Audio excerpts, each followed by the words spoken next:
Hey, good morning. Thank you for starting your week with us. It's a Monday in October, so you know what that means. A lot to get into here on First Take, especially today. We're all here in studio. Skip Bayless, Stephen A. Smith.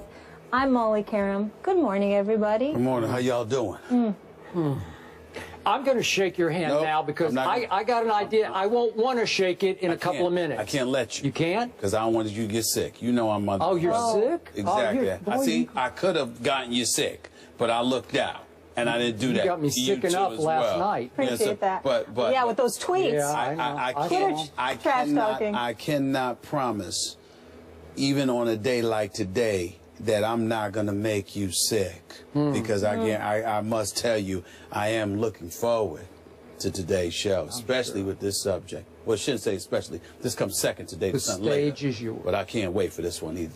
All right, gentlemen, let's do it. The Cowboys losing the Superdome in overtime thanks to C.J. Spiller's 80-yard TD reception. Stephen A. Smith, what happened to those Cowboys? I mean this affectionately. I want to make sure we all understand that I certainly don't wish, physical harm on anybody when I'm making jokes about the Dallas Cowboys in the interest of just making sure we get that out the way. When I call them an accident waiting to happen, I'm just saying what can go wrong will go wrong. I don't wish any harm on anybody.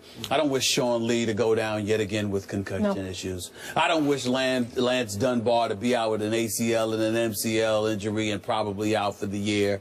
I don't wish bad things on the Dallas Cowboys in that regard. But I will acknowledge to you that when they lose, and they seem to reinvent ways to pull it off that way, it is somewhat comical to see, Skip Bayless. I'm thinking about a Dallas Cowboys team, Skip Bayless, that was, 91 yards away. They were 7 points down, and you had a backup quarterback in Brandon Weeden that needed to sit up there and drive this team down the field. I reminded you that it was the Saints. I did pick the Cowboys to win this game. You accused me of jinxing them. And you did. And I will openly confess that that's exactly what I did, and it's a beautiful thing to realize.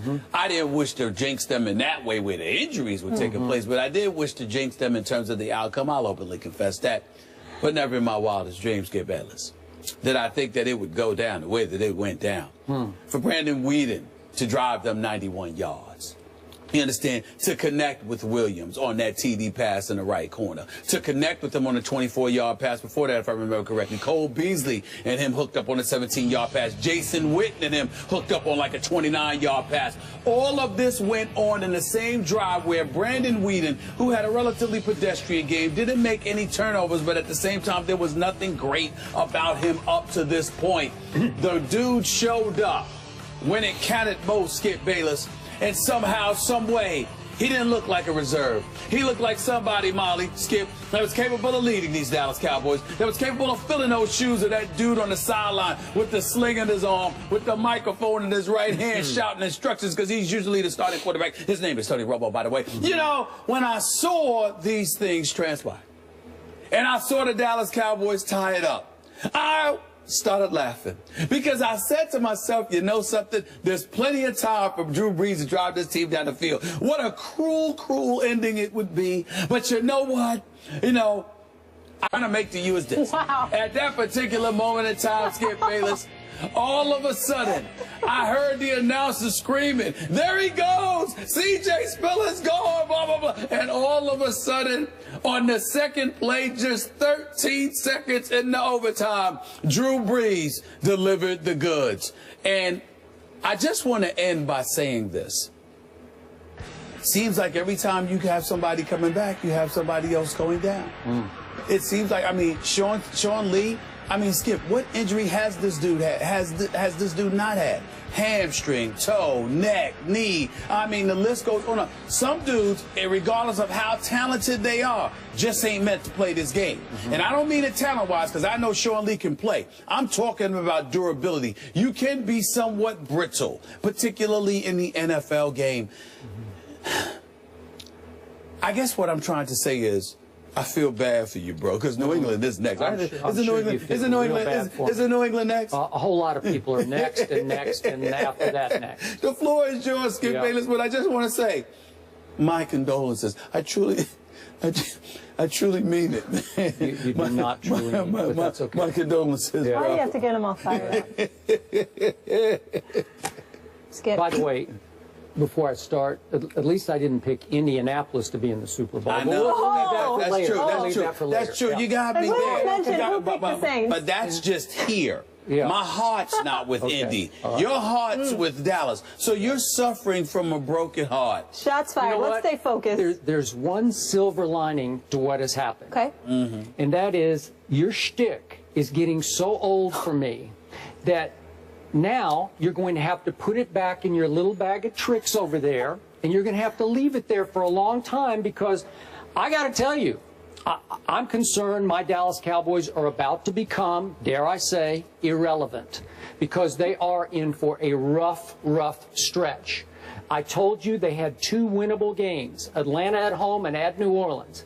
They were up 28-17 at halftime and obviously fell apart in the second half versus Atlanta.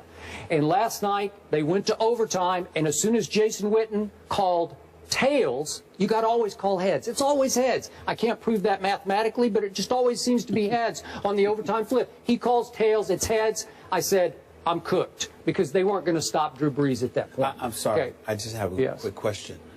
Are you trying to say that because he called tails instead of heads, that has... Well, however you do it. Once you lose the coin flip to Drew Brees at home with a gas defense, you're basically done, okay? And they just might be done for good. We'll talk about that just a little bit. Because I never heard that from you before. That's so here's my issue with your take, which is always the very same over and over and over again to make me sick. I'm physically sick over hearing you say accident waiting to happen. I know. An accident waiting to happen is when your big stars make crucial mistakes at crucial moments. Last night, my Dallas Cowboys, with no big stars left, had 0 turnovers at New Orleans. I thought that was pretty good, which leads to my bottom line off last night. I cannot tell you how proud I was of my Dallas Cowboys last night against increasingly decimated, not meant to be odds at New Orleans. To get that game to overtime was sensational to me. And I want to applaud and thank Brandon Weeden for playing your tail off last night. He gave you next to no credit. You had a QBR of 81 and led a 91-yard drive to tie it at the end. That is big time. Okay, I know, but you said he was hitting up until that point. Yeah, but an 81 on a scale of 100, that's pretty high QBR, because he deserved it. Okay, now back to my big picture bottom line. Look, the injury gods are just screaming at me, sorry, this year is not for you. It's not meant to be. Well, that's not an accident waiting to happen. That's just bad luck. And I know you said, oh, I don't wish injury upon anybody. But this has gotten almost laughable how bad the injuries are. Because, Sean Lee, you're right. He's brittle. We know that. But to lose yet another current best player on my defense in the first half last night, after he played at an extremely high level, that's pretty hard to overcome against Drew Brees. And I know Drew Brees didn't have quite his arm last night, but it looked pretty good to me, I got to tell you. And then, do you understand what Lance Dunbar means to this football team? He is the most electric playmaker on the football team. He already had a 45-yard run on the second play of the game. And he tries to make a play from 8 yards deep in the end zone and completely obliterates his knee on the tackle, and he's lost on the opening kickoff of the second half. And I was like, to quote the great Don Meredith, turn out the lights, the party's over. But guess what Brandon Weeden did 2 series later? Wait a second. He goes bombs away to Bryce Butler, and I tried to tell you when they acquired him, he can fly. He's 6'3", you know, he's a stud. He just needed to figure out how to play. And here he is, bombs away. And guess what happens? He gets hurt. He pulls his hamstring on this play. I thought he was going to score, and he couldn't go anymore, so he just stepped out of bounds. He should have scored. Well, that would have made it 17-10. That would have given me a little more cushion than 13-10, because, of course, they coughed at that point and ended up with a field goal. Well, 17-10 might have put a little more pressure on you and the Saints at that point. So then, my quarterback obviously leads the drive. Game is tied. Their kicker did miss a field goal, but we gave him, with 12 men on the field, we had just given him a field goal a little early in the game, so I thought that was a wash. Then Jason Witten lose the overtime flip, and guess what happens on the first play of overtime, one that you omitted? Andrew Getchgar, who is my backup to Sean Lee, backup linebacker, gets picked on the play. I don't know if we have that one. He gets picked and just gets hammered. And he limps off the field. Okay, now you have to throw Damian Wilson, your third-string rookie linebacker, back into the game. He's a nickel linebacker. And you have to say, on the fly, who do you have? Who do you have? Oh, wait a second. I'm supposed to cover... Oh, yes, C.J. Spiller. And he's gone by, and before he even figured out what his assignment on the play was, and it's a home run, and the game is over. Well, what do you think is going to happen? Like, what can I do about that? My third-string rookie linebacker is trying to cover C.J. Spiller. That's just the injury god saying, I'm sorry. This one's not for you, Mr. Bayless. You're out this year. You're done. You know, well, I can't fight that. Tell me what I'm supposed to do. I can't. It's just one thing. Those aren't accidents waiting to happen. That's just saying this is not your year. This team, listen, if this team had stayed whole as it did most of last year, it would run away with this division. Trust me, it would win it by 2 games. I agree. Okay, now it's not only is it up for grabs, but my Cowboys are in danger of plummeting now into the cellar of the NFC East, and I know we're about to talk about that. Well, I appreciate your passion, and I'm definitely touched by you know, just the way you chronologized everything and pointing out the plethora of injuries that have taken place with the Dallas Cowboys. But I'd like you to keep in mind, and I'd ask you to keep in mind, Skip Bayless, that when I say that the Dallas Cowboys are an accident waiting to happen, I don't just leave that statement out there. I go about the business of articulating my positions in a very vivid manner so we can understand exactly where I'm coming from. I have repeatedly told you since the day I started on this show that when you look at the Dallas Cowboys, whatever can go wrong will go wrong.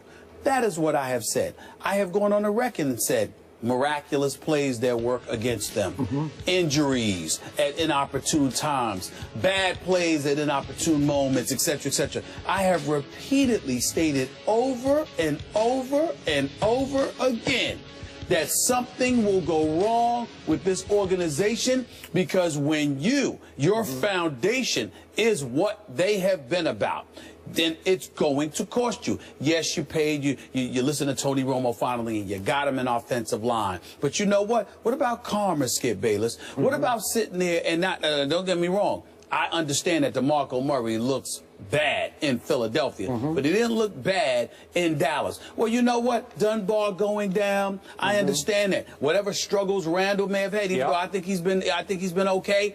Would you imagine? You didn't have that problem last year when DeMarco Murray was back there running the football. But see, what happens is he broke his hand, by the way. What happened? Break his hand. But he still played. He still came back and played. And what I'm saying to you is that when you don't take care of the people you're supposed to take care of, when you don't do the things that you're supposed to do, bad things end up happening sometimes. It's applicable to everything else in life. Why would it not be applicable when it comes to the National Football League? When you look at the Dallas Cowboys, yes, you've got Sean Lee, who's relatively brittle but very, very gifted. We understand that, okay? But to get down with the concussion issues, okay? You look at a Rolando McClain, he's coming back. A Greg Hardy, he's supposed to come back, but we know why they're gone. Along with Randy Gregory, his foot, we know why he's gone. Orlando Scandrick, that's unfortunate because he's a good guy as well as a really good corner. He's no prime time, but he's good, okay? But he's down.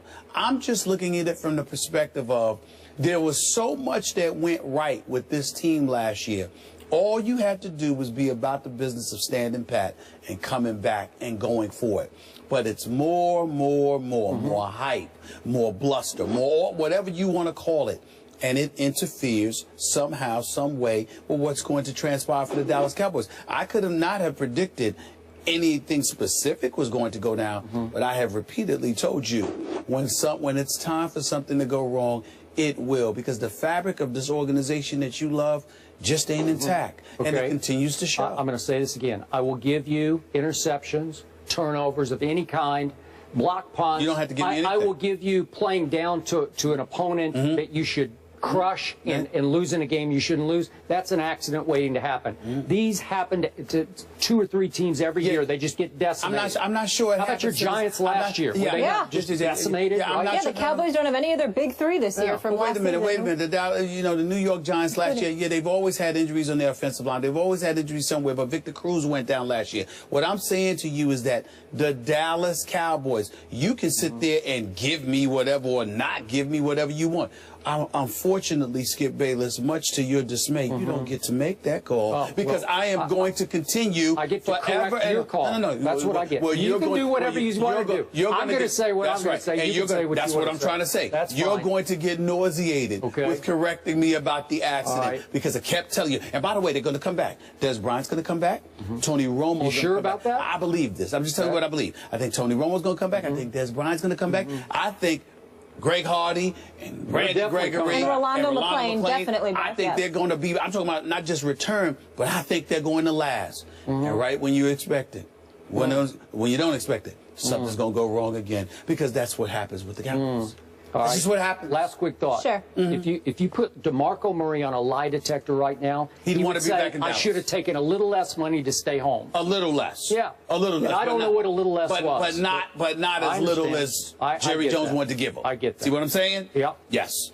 Maybe so. So New England at Dallas, that's 4:25 on Sunday. The Cowboys now have lost 5 of 6 against the NFC South. So the Cowboys, Giants, and Redskins, as we mentioned,